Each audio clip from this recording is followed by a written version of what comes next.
Good evening, everyone, and welcome to the ASAP webinar. It is the first webinar in our four-part Youth Service Fundamental series.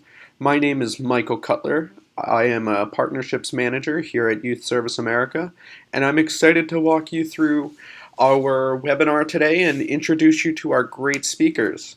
Today we have some great speakers from all across the YSA network that I'm happy to introduce you to. Today's webinar will be broken down into four parts based on the four different components of the ASAP model. To present our first portion of the webinar, we have Esther with the Atlas Corps. Esther will be talking about awareness. Then we have Will and Rob Lorsey from Fort Worth, Texas, representing the FROG program, talking about direct service. Next, we have Deepa from Underwriter Laboratories, who will be talking about advocacy. And last but certainly not least, we have Tegan Stedman, the founder, CEO, and chairman of Shred Kids Cancer. We are very excited for this webinar because we have both national global partners, our funders, and youth service leaders represented as speakers on this webinar. Before we get into the content of the webinar, I would like to encourage everybody to join our Twitter chat. We are very excited to have Share Our Strength joining the Twitter chat to answer questions and field different comments throughout the presentation. Please use hashtag GYSD and hashtag NoKidHungry and tag the two accounts you see on the PowerPoint in front of you. And please join the conversation. We want to hear from you guys as well as the rest of the YSA network. Before I turn this presentation over to our panelists, I would like to briefly walk you guys through the ASAP model.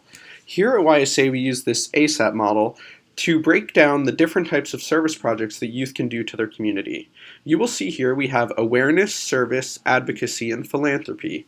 Awareness is your typical education problem, like handing out pamphlets in your local community to make community members aware of different issues, whether that be safe driving or hunger issues in their own backyard they might not know about. Now, direct service is the type of service you typically think of when we talk about community service. That is cleaning up your local park or helping out the elderly or organizing a canned food drive for your local soup kitchen.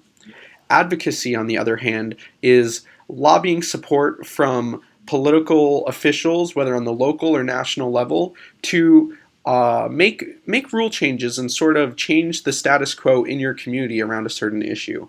And last but certainly not least is philanthropy. Philanthropy is raising funds for an issue that you are passionate about, that you see a need for in your own community. Now that could be by collecting change or any number of projects that are raising funds for a project you are passionate about.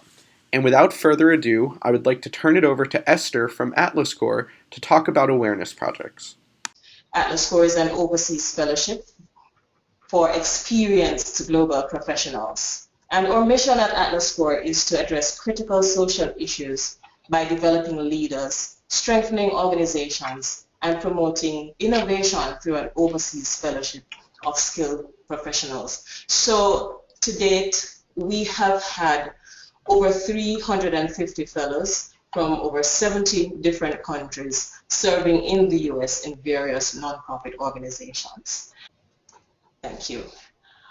So we find that this approach has been beneficial, and we are growing and improving from day to day in how we use it. We try our best to be very consistent in the communication tools that we use. We try our best to be responsive to our network. And we know, for example, like, during our recruitment seasons or when we have taken in fellows, they look out to see like their friends wherever in Pakistan, in Uganda. They observe our social media channels to see what's happening with their friends and family members who have come to serve in the US. And so we respond by feeding them with information on what is happening, how successful our fellows are, how they're serving, how they're impacting, how they're touching lives and changing the world in this year of service. We find the technology improving every day, and so there are various opportunities, new applications coming out to support, to integrate your social media platforms. For me, I find Hootsuite very, very valuable to the process. You know, it helps in scheduling and diversifying and sharing, engaging with partners. So, you know, the ease of use is one of the technology. It helps us in ensuring that the world is aware of Atlas Score. And how do we know that this method is working? It's by the levels of engagement. And of course, we observe our social media channels and we see the responsiveness, we see the likes, we see the shares. And not only that, concretely, we experience an increased number of applications. And that is how our network grows and the community is integrated. And it's not always fellows, you know, whoever, sometimes staff members, sometimes persons previously working with Atlas Core, friends of friends, tell the story, you know, because this is a movement that is very important, has ripple effects, and we are growing, and it's the awareness is sometimes, you know, we are in awe of the impact we're making. And so we encourage other persons, individuals, organizations who have service ideas, it could be of different nature, quite likely, to embrace these steps that are now presented. We are our network, let's be responsive. The first step is to know the message that you're sending. What is it? Is it a cause you're promoting? Is it an awareness of a particular condition? I know in Jamaica, we had a very successful experience with an endometriosis awareness promotion. It was a march that was arranged in March of 2014. And the message was to increase the knowledge and understanding of what persons suffering with endometriosis go through. You need to know the audience. Audiences can be very diverse, and it's important to know where they are, what they like, their communication habits. Do they like the hands-on approach? Will you integrate them? Will they be participating in the process? And it's important to know if it's best to segment the audience. What's good for somebody under 18 may not be good for persons above 50. So it's important to understand the nuances of your audience.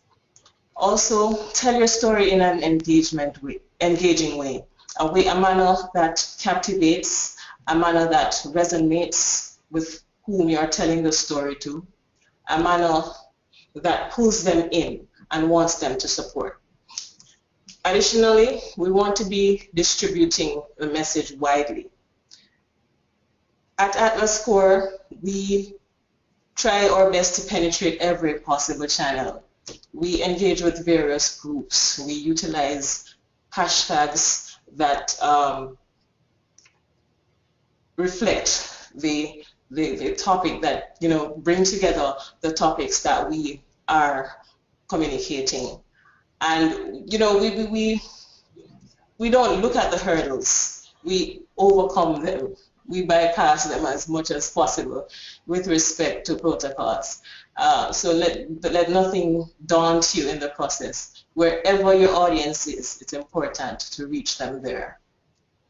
It's important also, finally, to include a call to action. For us, it may simply be share this message with your friends. It could be apply to Atlas Core, depending on the nature of the project. It could be support, donate, engage, help us clean our beaches. Let's become advocates for responsible action in terms of climate change. And, you know, it's important because the call to action is the critical thing in determining how successful your communication is. And in wrapping it up at this point, I just want to encourage us to be, awareness is the first step to action. And whatever our message is, once we tell it well to the right people, we'll get the results. Awesome. Thank you very much for sharing, Esther. We really appreciate your sharing your expertise on awareness. And before we move on to Will and Rob, I just want to jump back a quick second and just remind everybody that the Twitter chat is currently going on. Feel free to join the Twitter chat using tweetchat.com and use some of the hashtags and handles that are on the screen in front of you. We are very happy to have our partner, Generation No Kid Hungry, on the Twitter chat with us. If you guys have any questions for our presenters or more broadly about the topic of youth service, feel free to ask a question and jump into the conversation. We want this to be as much of a exchange of knowledge as possible. We want to hear from you guys. And also, feel free to check out all of the handouts listed on the toolbar to the right side of your screen. You'll see we have the Youth Changing the World guide as well as our Safer Roads, Safer India resource that Deepa will be discussing a little later, and some resources from Shred Kids Cancer that Tegan has provided us. And without further ado, I'm going to jump ahead here, and I'm going to let Will and Rob take it over. Will and Rob, are you guys there? Yes, can you hear us? Yes, we can hear you great. Take it away, guys. Hi, we are Rob and Will Lurcy. We run a nonprofit called FROGS, which stands for Friends Reaching Our Goals. FROGS is a 501c3 organization which is 100% kid-run. Its mission is to empower, inspire, and mobilize youth to create positive change in communities. In other words, we want kids to be doers in their communities and make our world a better place. I serve as a CFO of FROGS, the Chief Fun Officer. And hey guys, this is Will. I serve as the CEO of FROGS. Follow us on Twitter at Fort Worth Frog. FROGS is based in our hometown of Fort Worth, Texas, but we are quickly expanding to other states, which is very exciting. We raise money and awareness to fight hunger in our area. Direct service is pretty cool. It's when you serve others in a hands-on way. It's exactly what it sounds like. Examples of direct are shelving books at a library, reading to kids at school, handing food to the hungry at a mobile food pantry. So, here's how we got started with direct service. I saw a man on a street corner holding a cardboard sign and said, "Need a meal." It made me sad inside to realize that there are people in my own community who didn't have enough food to eat. I decided to act. I needed to do something about it. With the help of my brother and my friends, FROGS was born, and we began helping those in need. We learned that hunger affects one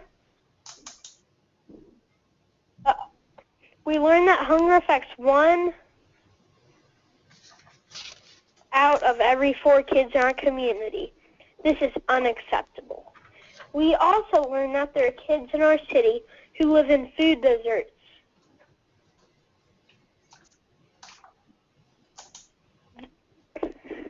They didn't have affordable access to fresh food and fresh fruits and vegetables. This is when we created FROGS Dinner Club.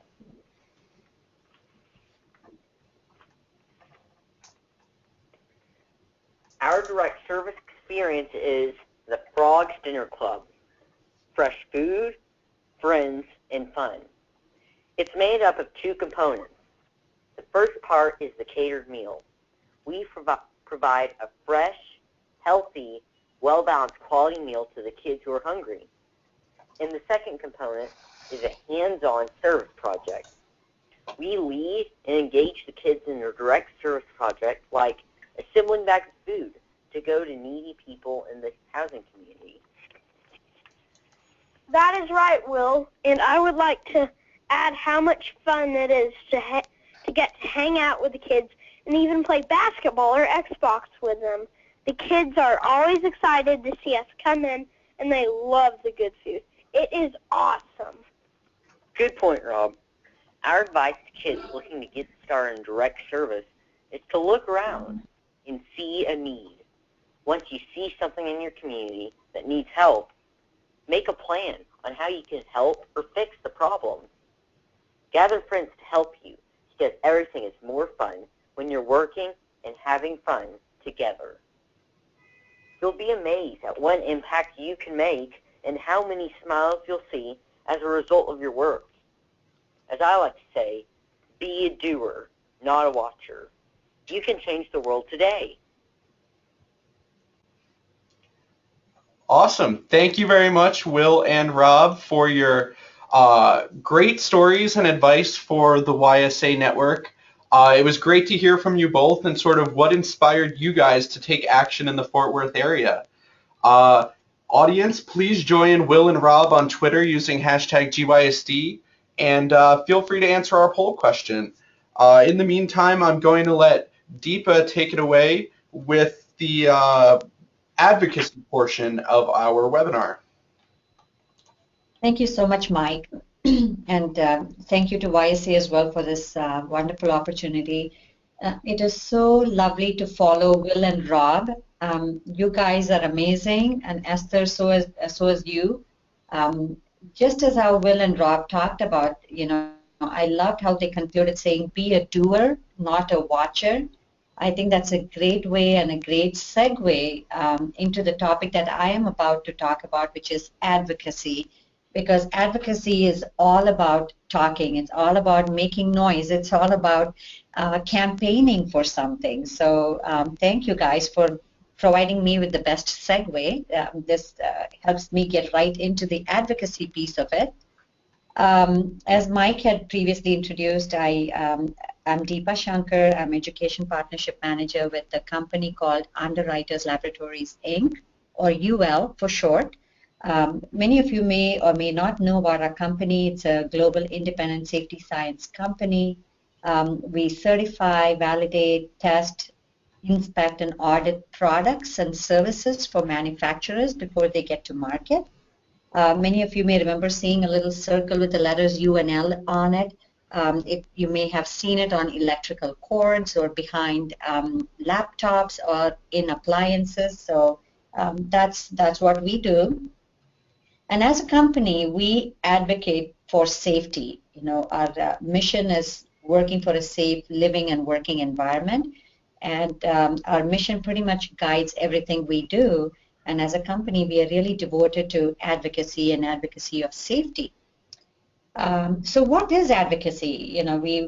We talked about awareness, we talked about service. So what is the advocacy piece of it? I have a definition there in front of you, which says a lot of big things.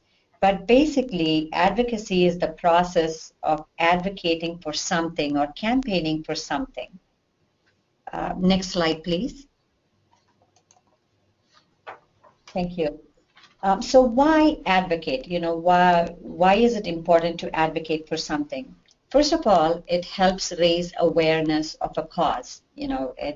Esther just talked about the importance of raising awareness, bringing a cause to the forefront, speaking up for somebody or something. As students or as youth, you can be engaged in social action. The advocacy projects can help represent those who cannot represent themselves, sometimes those who are underrepresented. So, for example, animal activists, they advocate for humane treatment of animals. So that's one form of advocacy. And advocacy projects can also involve public officials and government officials. It can certainly influence public policy. It can change laws. It can affect budgets. So in short, it is when community service meets government. So advocacy is a great way to engage the community and ultimately affect change. Next slide, please.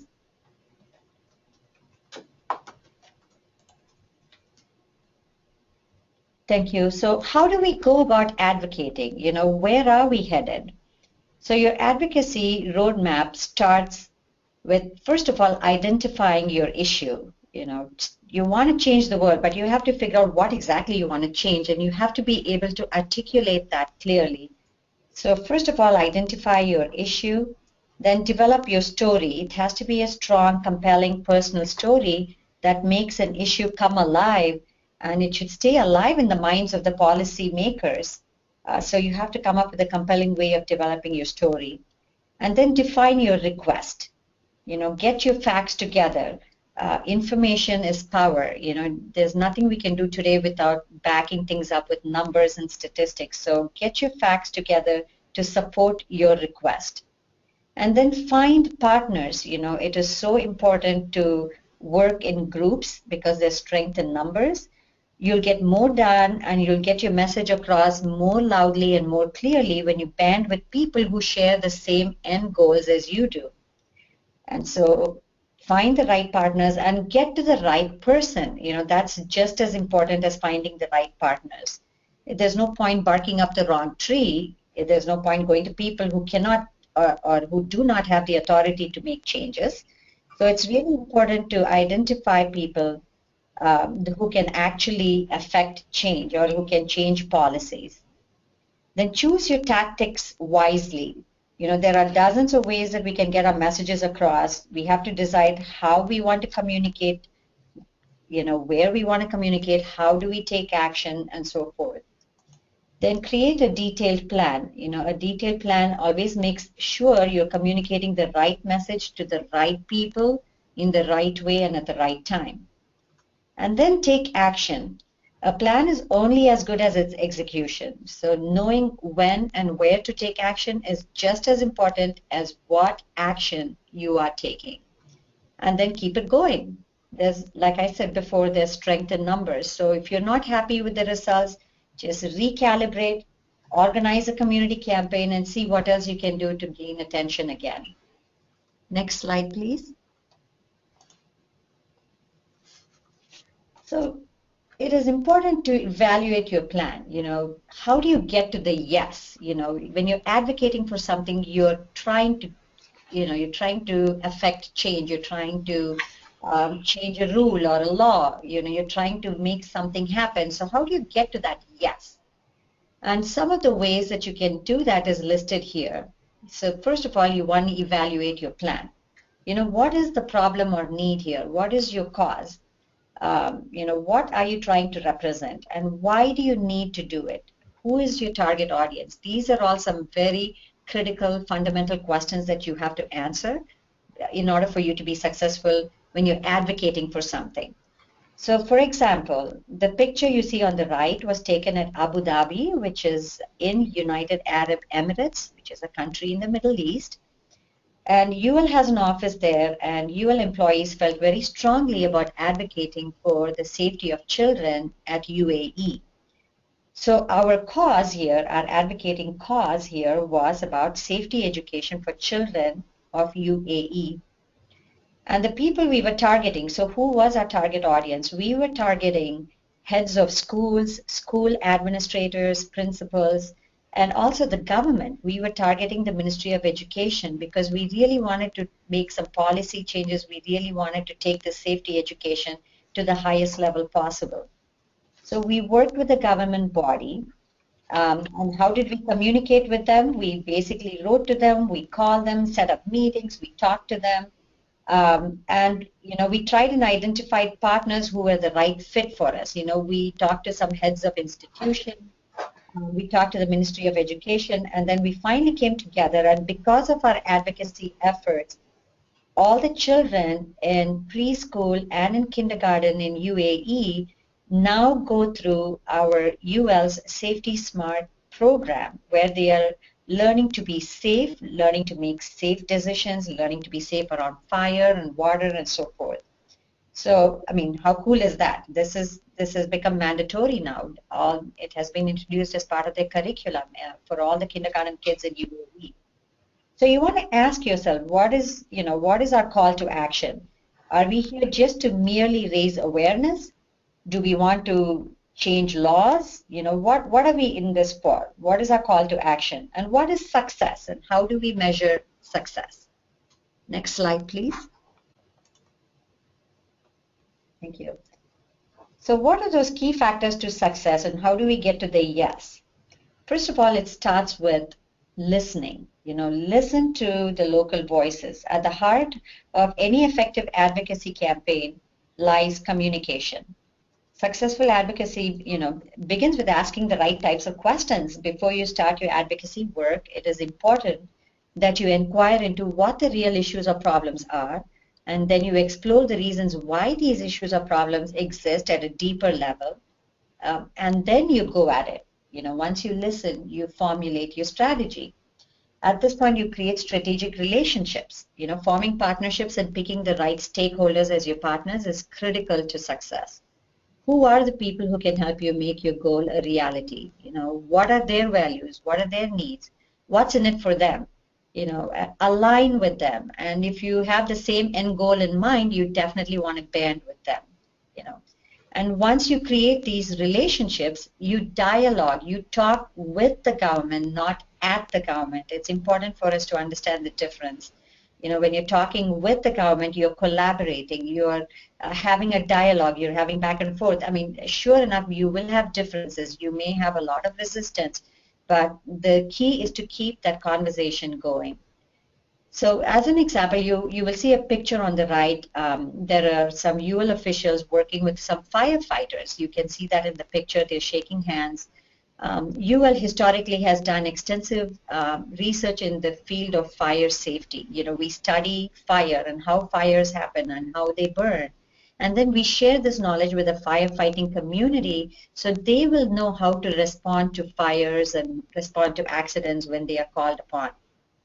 So we band with them to advocate for fire safety.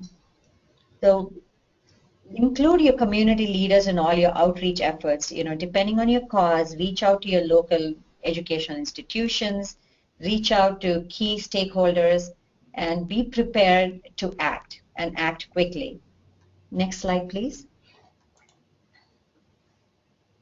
And this is yet another example of how UL is advocating for safety. UL, of course, values YSA, Youth Service America, for all its experience. And we have now partnered with YSA in launching our Safer Road, Safer India campaign.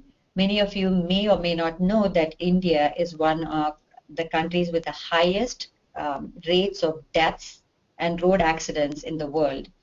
So we felt a need to take this safety message to India, and we are now partnering with YSA. And by partnering with them, we are engaging the youth in India to create a Safer Road, Safer India campaign. And how are we doing this? We are raising public awareness about road safety. The youth is coming up with solutions. They are coming up with ways to educate their peers and their community members. They are leading community service projects, rallies, just to address road safety issues, and ultimately they are advocating for policies to increase road safety. They're advocating for additional stop signs, whatever it is that they think is important. They're advocating for better rules and enforcement. They're advocating for wearing helmets while riding a two-wheeler. They're advocating for more pedestrian crosswalks. So these are just some examples of what you can do through advocacy. So in conclusion, advocacy, as you can tell, is clearly a very important component of service. So if you find a particular program on a chopping block, don't stay silent, advocate for it. By adding an advocacy component to what you're doing, you definitely place the cause and your program of interest at the forefront of the minds of our leaders. So thank you, folks. Thank you very much, Deepa. Your presentation was incredibly informative, and I think it demonstrates how important advocacy is to any service project. I think advocacy is very easy to add into a service or awareness or even philanthropy project and sort of attack these issues from a different perspective. So thank you very much for sharing on behalf of UL. All right. Hi, everyone. First off, I just want to commend Esther, Will, and Rob, and Deepa on their fantastic presentations. So just to introduce myself, I am Tegan Stedman, the founder and CEO of Shred Kids Cancer, which is an organization devoted to raising money and awareness for pediatric cancer research and allowing kids to do this themselves in support of their peers. So next slide, please.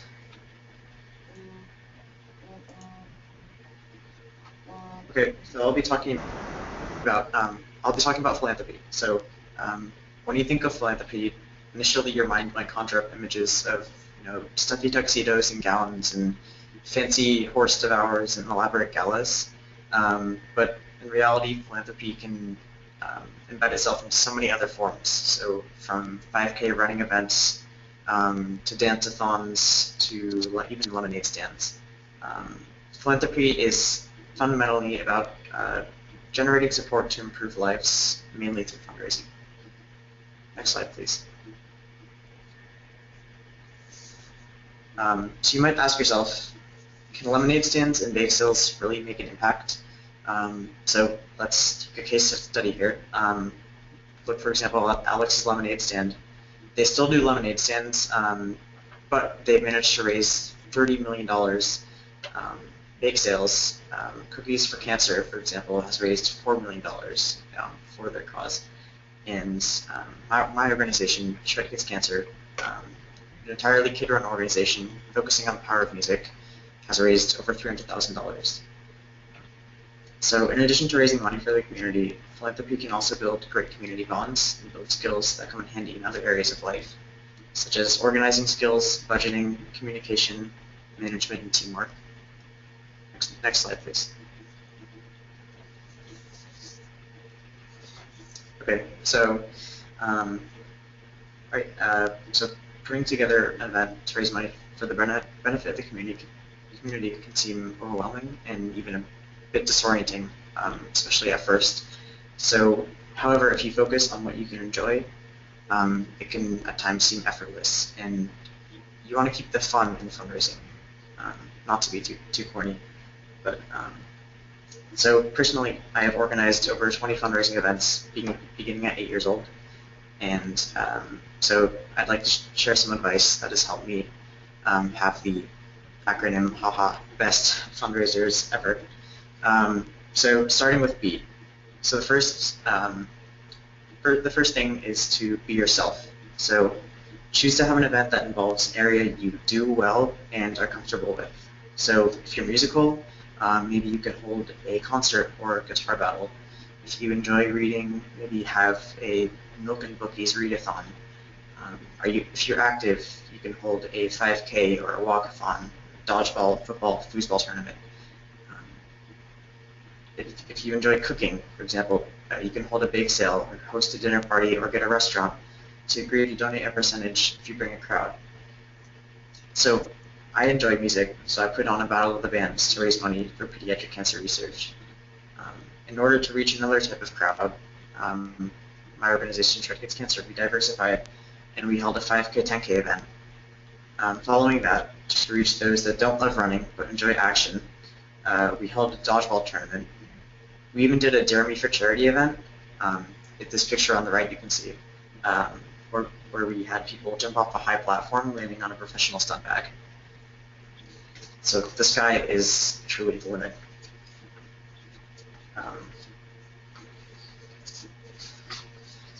So another important B word, just keeping on the B, to keep your fundraising game strong is budget. So I know it may sound boring, but events do need budgets. So not just money, you also need to budget your time and resources, importantly. So how do you determine your event's budget? To create a budget, for time at least, I found that the venue will determine when you can have your event. Once you have obtained an available date with your venue, you can start planning your timeline. So for larger events open to the public, I recommend budgeting at least 6 months ahead. For a financial budget, with a realistic, you must have a realistic estimate of how many attendees you think you'll attract.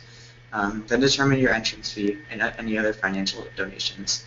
To give you a very rough idea of what a budget looks like, multiply the attendance by the entrance fee and take that figure, which should be your total estimated event revenue, and divide that in half, and that amount will be your expense budget. I say this because I don't recommend spending more than 50% of your budget on expenses. People and resources also need to be factored into a budget. So this is how many volunteers will you need versus how many can you obtain. How many do you need before to help it organize? How many can you get to work the day of the event, etc. Speaking of people, so the next letter, E, is for enlisting your friends, family, adults, even local organizations. Maybe even find a local celebrity to come to your event and say a few words to help draw a crowd. Or better yet, you can get the celebrity to help you promote the event, or offer a one-of-a-kind celebrity experience to raffle off. So one thing I find that works really well when it comes to enlisting friends and organizations to help out is that you should talk face-to-face with the person when making the request. If it is an organization, bring some printed materials to leave behind so they can read about the request and follow up with you, or you follow up with them. And if they cannot help, maybe they can ask someone else to help on their behalf. And that's it. That's a great way to kind of spread the word within your local business community. Next is S. So S stands for start small. I cannot stress this enough. You can always build on the event and bring it to the next level the next time you hold the event. Also, you can determine what worked well and expand on that, or you can discard the areas that did not work so well. There are always going to be things you learn that you can improve, and you will gain support. You will gain more support next time. So, also obtaining funds for expenses is difficult when you start off too big. So always start small. Finally, the T of S is to say thank you a lot. So basically your positive words, actions, and the environment you create as you go into fundraising can be instrumental in bringing out the best in your event. Be sure to express your appreciation even if it may appear obvious. Believe it or not, recognition for a job well done, even more than money or any other incentive, is the top motivator of amazing performance. That's why, as a philanthropist, you have the potential power to inspire people to do their best and give their best for the best fundraiser ever. And very often, all it takes is your thoughtful, personal, and sincere appreciations. So that's all. Thank you for listening. And I think we'll move on. Thank you. Sorry, Tegan, I think you have one more slide here. Yeah. I'd be remiss if I didn't let you plug Shred Kids Cancer real quick. Okay, so one of the movements we're trying to initiate now is to spread Shred Kids Cancer geographically across the country. So if you're interested in either beginning fundraising or getting into fundraising, or even interested in helping with support pediatric cancer research and Shred Kids Cancer, one thing you could do is to, I'll just plug my organization here. If you go to shredkidscancer.org/start a Shred Kids Cancer Club, as you see, you can start, I encourage you to start a Shred Kids Cancer Club. The best way to do so, in my experience, is through your school. So you have kind of an infrastructure to set up a club, and this is a good way to you can hold fundraisers and raise awareness through your school. So if you are interested in doing this, feel free to complete the application on our website with this link, and we will send out a club toolkit. You can also, on this webinar, you can download the toolkit and application through the download function should be on your right in the drop-down menu. Start a school fundraiser for XKC. Yeah, and that's all. So thank you so much. Thank you very much, Tegan, and thank you to Deepa, Will, Rob, and Esther. It was great hearing from all of you as you talk about awareness, service, advocacy, and philanthropy. Next, I'm going to just walk you guys through a few other resources and opportunities that we have for you here at YSA before I let you go for the day. So I would encourage everybody on this webinar, if you're sort of struggling with where to start on your service project or what type of service project to do, please head to ysa.org/resources and check out the Youth Changing the World guide. In this guide, you'll find tons of great tools that'll walk you through how you should pick a cause if you're struggling to find a certain cause or issue area you're interested in, as well as what type of project and action strategy you should take as you plan your service project. And then this resource will also walk you through the budget process, which is very important, as Tegan was talking about earlier. It's important to keep a realistic budget so you can set yourself up for success in your service project.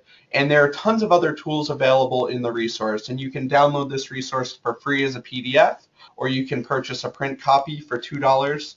And we are also making available a webinar certificate for everybody who has joined us on the webinar tonight. You can access the webinar certificate. You can save it and print it for yourself using the bit.ly link here. And we will also be sending it to everyone who registered for this webinar today in an email. As well as there being a certificate, there is also a badge. Now, there will be badges and certificates for all of the webinars as part of this 4-part series that you can download at credly.com using the link you see on your screen here.